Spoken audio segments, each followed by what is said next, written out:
Wilfried, tu commençais à montrer tout à l'heure les dashboards d'infrastructure, peut-être Internet. C'est vrai qu'ils sont intéressants parce qu'ils sont très différents des dashboards qui sont à l'écran.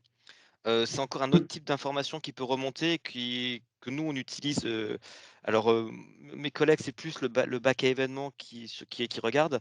Moi, je suis plus sur ces types de dashboard, sur lequel je vois un peu un résumé de l'activité, surtout quand il y a eu le passage au télétravail. Sahara, c'est notre plateforme de connexion, tout est virtualisé chez nous. Sahara, c'est notre plateforme de connexion virtuelle, c'est du VMware, Horizon View derrière et heu et je peux voir en temps réel, enfin nous pouvons voir en temps réel, suivant les protocoles, suivant le LAN ou justement ce qu'on appelle la DMZ, enfin simplement c'est le WAN, hein, c'est les télétravailleurs, voir le nombre de personnes connectées en simultané, voir la courbe. Si on a un incident sur, réseau ou quelconque, on va voir que ça s'effondre complètement, que d'un coup ça décroche.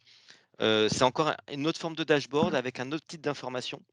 Mais qui lui est remonté, pendant toute la période de confinement, donc quasiment 18 mois. On a remonté tous les jours, les chiffres à travers, ces écrans-là. On remontait ça à notre direction générale et voilà, c'est encore un dashboard différent. Mmh. Voilà, donc bon là après ça c'est pareil, hein, ça c'est d'autres types de dashboards et autrement on a aussi notre plateforme Office 365 qui nous donne des indicateurs. Voilà, donc par exemple on peut suivre le nombre de licences utilisées sur Office 365, le nombre d'utilisateurs, des choses comme ça.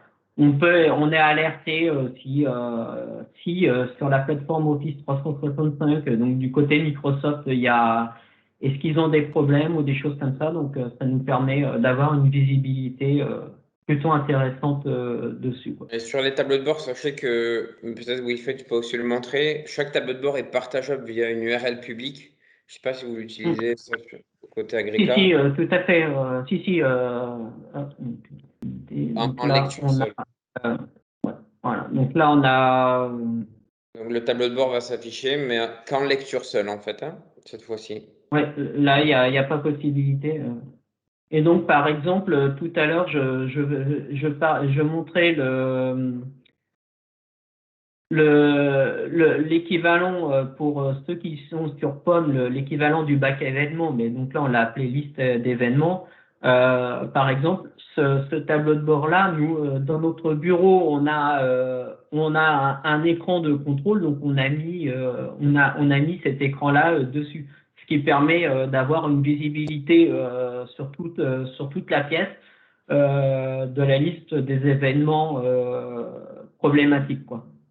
Donc, ce qui nous permet si on n'a pas les yeux rivés sur la supervision, sur nos ordinateurs de travail, au moins on a juste à lever la tête et sur l'écran de contrôle, on voit directement s'il y a quelque chose ou pas.